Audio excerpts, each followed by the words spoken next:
ఇల్లు బాగుందండి, నేను చూశానుగా. అన్నయ్య, ఏమిటిదంతా? నేను చస్తే నువ్వు నా ఇంటికి రాకు, నువ్వు చచ్చినా నేను నీ ఇంటికి రాను అని చెప్పిన ఆ మనిషి పిల్లంతో మాట్లాడటం నాకు ఇష్టం లేదు. నువ్వేదైనా తెలుసుకోవాలనుకుంటే నీ కొడుకుని అడిగి తెలుసుకో. ఏమిట్రా ఇది? ఆయనకి ఇంటి నుంచి ఆఫీస్ చాలా దూరంగా ఉందట, వెళ్ళి రావడానికి అవస్థగా ఉందట, ఏం చెయ్యాలి అని అడిగారు. నేను మా నాన్నగారికి ఉత్తరం రాశాను. అందువల్ల మా నాన్న గాంధీనగర్లో ఇల్లు చూశారు.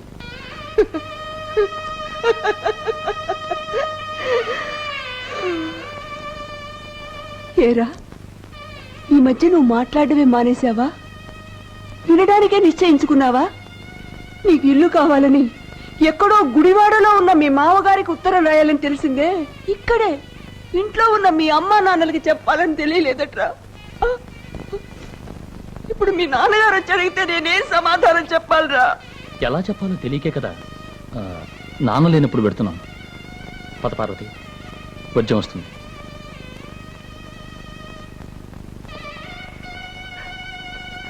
ఏ క్షణాన నువ్వు నా కడుపున పడ్డావో ఆ క్షణానే నాకు మీ నాన్నగారికి వర్జం వచ్చిందిరా. అది ఇప్పుడే మమ్మల్ని విడిచిపెట్టి వెళ్ళిపోతోంది. ఒరేయ్, పోరా, పో.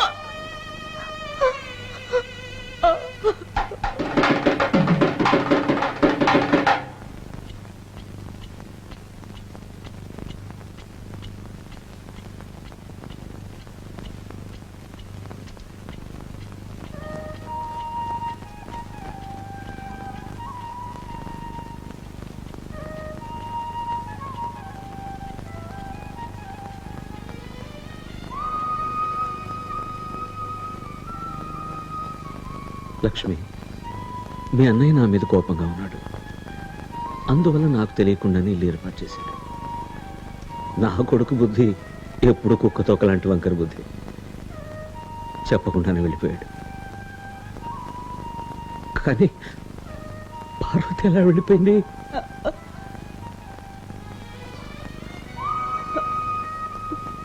మనం పార్వతిని కోడలుగానే చూసాం, కూతుర్లా కదా చూసాం.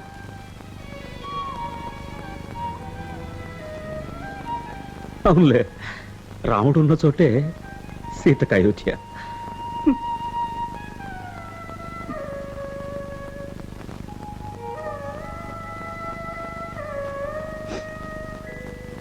Sir, Telegram.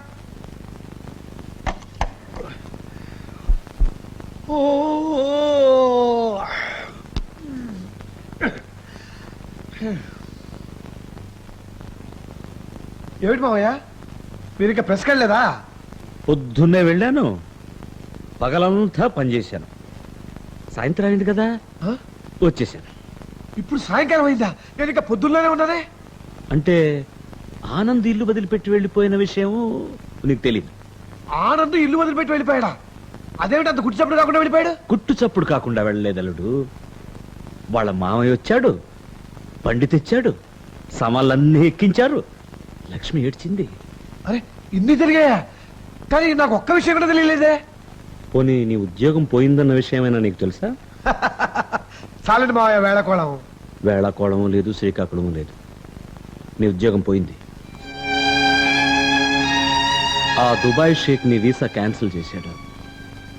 దుబాయ్కి వెళ్ళవయ్యా, దుబాయ్కి వెళ్ళవయ్యా అని చెవిలో ఇల్లు కట్టుకుని చెప్పాను. విన్నావు కాదు? ఇదిగో టెలిగ్రామ్.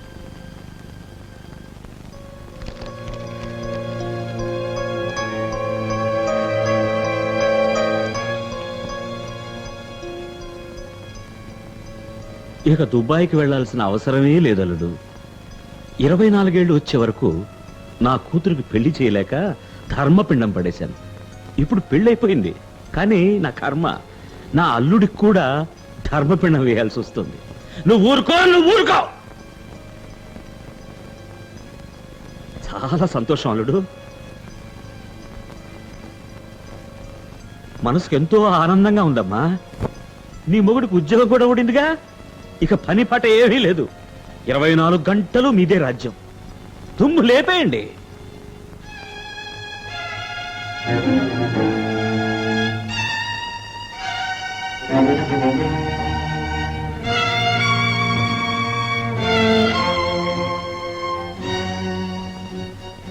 కొంచెం లోపలికి వస్తారా? అల్లుడు గారు కోపం తెచ్చుకోకండి. ఆయన మాటలు మీ మనసులో పెట్టుకోకండి. చూడండి, మీకు అమ్మైనా అత్తైనా నేనేనేగా చెప్పారు. పెద్దదాన్ని, నా మాట వినండి. ఏమండి, అమ్మ సులోచన, నువ్వైనా నా మాట వినిపించుకోవే.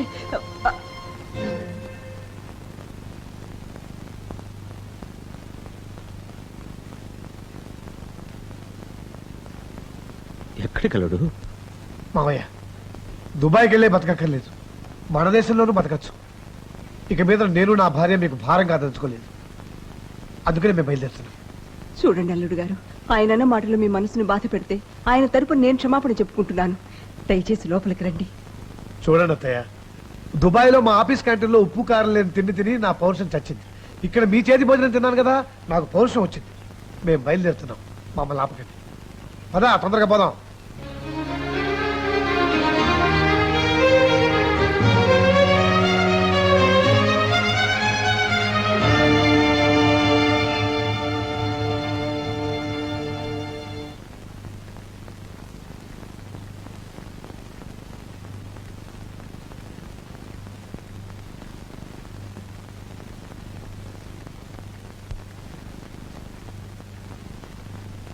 నిద్రపోలేదా? దేని గురించి అంత బాధపడుతున్నారు? ఆనంద్ ఇల్లు విడిచి వెళ్ళిపోయాడనా? అల్లున్నంత మాట అన్నందుక? మరి దేని గురించి అంత తీవ్రంగా ఆలోచిస్తున్నారు? నా పరువు మర్యాద ఇంటి ఆవిడ దగ్గర మంట కలిసిపోవడానికి 53 రోజులు ఉంది లక్ష్మి. ఇంకా నేను స్థలం కూడా కొనలేదు. ఇంట్లో ఎన్ని గొడవలు జరుగుతున్నా ఇల్లు కట్టడం గురించా మీరు ఆలోచిస్తున్నారు? అవును లక్ష్మి, నా కూతుళ్ళు కొడుకులు నన్ను వదిలి వెళ్ళిపోయినట్టు ఇంటావిడకి నేను ఇచ్చిన మాట నుంచి నేను వెనకడుగు వేయగలనా? బాధపడకండి, రేపే మనం ఆ స్థలానికి అడ్వాన్స్ ఇస్తున్నాం.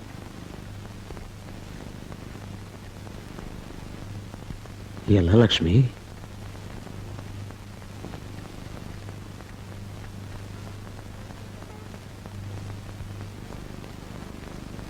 మరో దారి లేదమ్మా. చిన్న రంభంతో కొయ్యాలి. కొస్తే కొంచెం రక్తం వస్తుంది. పర్వాలేదమ్మా. పర్వాలేదు. చాలే ఊరుకో. నీ రక్తాన్ని చిందించే ఆ ఉంగరం నాకొద్దు. పద, వస్తానండి.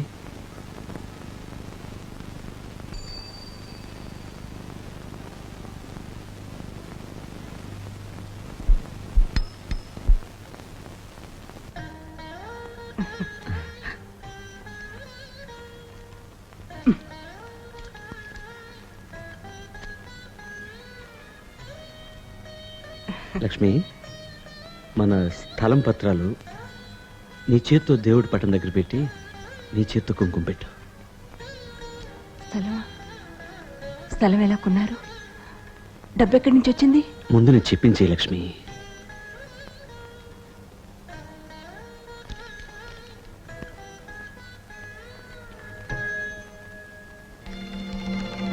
ఏమండి, ఇక్కడుండే వెండి దీపాలు ఏమయ్యాయి? లక్ష్మి, ఇంత వయసు వచ్చినా మీకు జీవిత తత్వమే అర్థం కావడం లేదు. ఇప్పుడు పాలు ఉన్నాయి, పాలు పెరుగు అవుతుంది, పెరుగు మజ్జిగ అవుతుంది, మజ్జిగ వెన్న అవుతుంది, వెన్న నెయ్యి అవుతుంది. అలాగే వెండి దీపాలు స్థలమైంది. దీపం సమ్మెలు అమ్మేశా మీరు స్థలం కొన్నది? ఇంట్లో వెలుగుతున్న దీపం సమ్మెలు అమ్మేయటం అమంగళం అండి. అదే శుక్రవారం పూట. అందుకే నేను నిన్ననే లక్ష్మీవారం వెళ్లకుండానే అమ్మేశాను. లక్ష్మి, నేను దాన్ని స్థలంగా భావిస్తాను, నువ్వు దాన్ని దీపం సెమ్మలుగా భావించు. అదే జీవిత తత్వం. అదెలా వీలవుతుందండి? లక్ష్మి, ఇంటికి దీపం ఇల్లాలు అన్నారు. మన ఇంట్లో బంగారు దీపంలా నువ్వు ఉండగా ఇంకా వెండి దీపాలు ఎందుకు? ఏమిటి సుబ్బయ్య? ఇవి చేతులు కావు సార్, కాళ్ళనుకోండి సార్. నేను వెంటనే ఇల్లు కట్టి తీరాలి. అందువల్ల ఒక 10,000 అప్పు కావాలి. 10,000? అవును. ఆ 10,000 తీరేదాకా మీరు నాకు జీతం కూడా ఇవ్వక్కర్లేదు. మరి తిండి ఎలా తింటావయ్యా? ఇప్పుడు నా కొడుకు శంకర్ ఢిల్లీలో ఉద్యోగం చేస్తున్నాడు సార్. వాడు ప్రతి నెల డబ్బు పంపిస్తాడు. అందువల్ల తిండికి సమస్య రాదు. మా నాన్న కాలం నుంచి పనిచేస్తున్నావు, లేదని చెప్పలేను. వచ్చే వారం డబ్బిస్తాను, కానీ మళ్ళీ నన్ను ఇబ్బంది పెట్టుకో. ఇదేమిటండి, శంకర్ రాలేదా? బండి లేటా? ఢిల్లీ బండి కరెక్ట్ టైంకే వచ్చింది. బండి అంతా వెతుకు చూశాను, కానీ శంకర్ కనపడలేదు. ఆ తర్వాత కనుక్కుంటే తెలిసింది అది ఇవాళ రావాల్సిన బండి కాదట, నిన్న రావాల్సిన బండి అట. తమిళనాడు ఎక్స్ప్రెస్ చూడపోయారా? అది కరెక్ట్ టైంకి వస్తుందే. నువ్వు ఒకటివి. జీటీ ఎక్స్ప్రెస్ లేట్ మాత్రమే, కానీ తమిళనాడు ఎక్స్ప్రెస్ ఎక్కడుందో కూడా ఎవరికి తెలియదట. ఢిల్లీ నుంచి బయలుదేరింది, కానీ విజయవాడకు రాలేదు.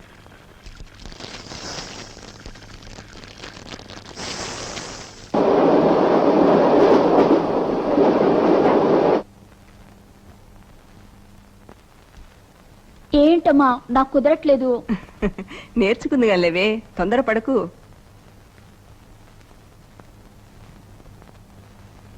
ఏమిటండి, ఇంకా బండి రాలేదా? అన్ని బళ్ళు వచ్చాయి, కానీ శంకర్ మాత్రం కనపడలేదు. బాగా వెతికి చూసారా? ఢిల్లీ నుంచి ఒక గూడ్స్ బండి వచ్చింది, అది కూడా గాలించి చూశాను. శంకర్ కనపడలేదు. ఇంకేదైనా బండి వస్తుందేమో కనుక్కున్నారా? లక్ష్మి, స్టేషన్ మాస్టరే స్టేషన్ తాళం వేసుకుని ఇంటికి పోయాడు. ఇంకా నేను అక్కడే ఉంటే స్టేషన్ కు బాంబు పెట్టే కేసుని పోలీసులు అరెస్ట్ చేస్తారేమో నన్ను భయపడి ఇంటికి తిరిగి వచ్చేసాను.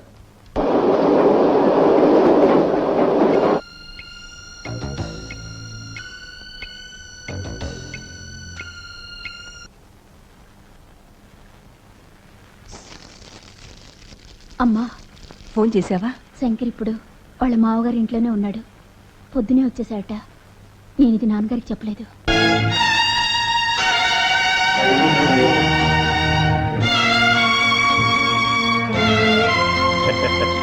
మొహమాట పడకుండా తినలుడు, అన్ని నీకోసం స్పెషల్ గా చేయించాను. ఎలా ఉన్నాయో చెప్పు. అన్ని కూరలు చాలా బాగున్నాయి మామగారు. అసలు నా జీవితంలో ఇంత మంచి భోజనం నేను అన్నాడు చేయలేదు.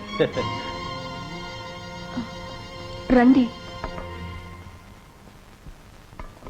ఏరా, నువ్వు తింటున్న భోజనం నే పెట్టే భోజనం కంటే బాగుండి ఉండొచ్చు, కానీ నువ్వు తాగిన తల్లిపాలు కంటే కూడా బాగుందా శంకర్?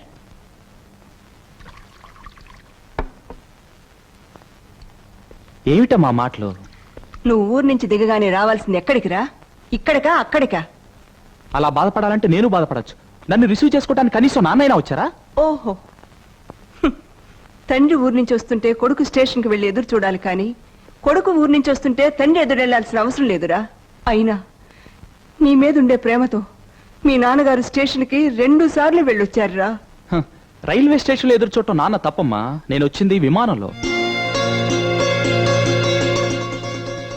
కరెక్ట్ గా మామగారు ఎయిర్పోర్ట్ కారు పంపించారు, అందువల్ల ఇక్కడికి వచ్చాను.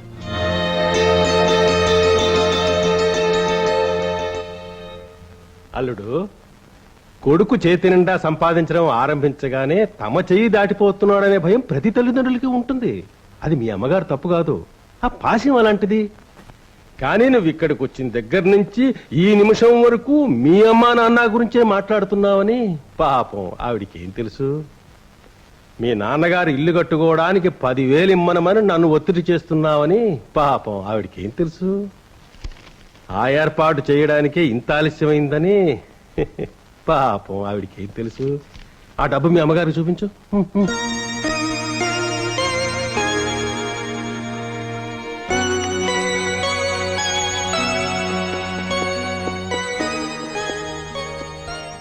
ఇదిగోనమ్మా, మా మామగారు నాన్న కోసం ఏర్పాటు చేసిన 10,000 పత్రం. ఇక నాన్న దీని మీద సంతకం చేయటమే తరువాయి.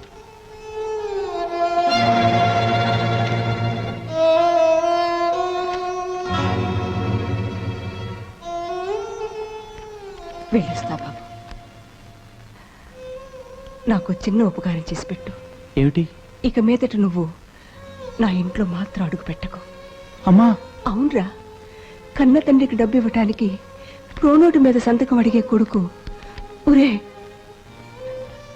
నా కొద్దురా. ఏమిటమ్మా పిచ్చి మాటలు? ప్రోనోటు మీద సంతకం పెట్టకుండా రుణం ఎవరిస్తారు? అలాగా నిన్ను కన్న రుణానికి నువ్వు నాకే ప్రోనోటు మీద సంతకం పెట్టించావురా? ఆగమ్మా.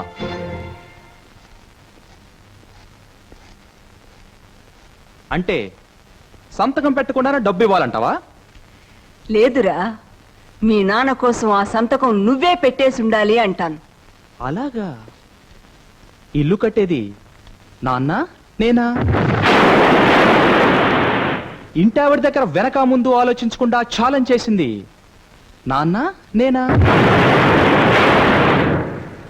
ఆయన గారి ముక్కోపం వలన ఏడాది పాటు పని పాట లేకుండా నానా పాటలు పడ్డాను. ఇప్పుడు మా మావగారి దయ వల్ల నాకు మంచి ఉద్యోగం దొరికింది. ఇకనైనా నన్ను ప్రశాంతంగా బ్రతకనివ్వండి.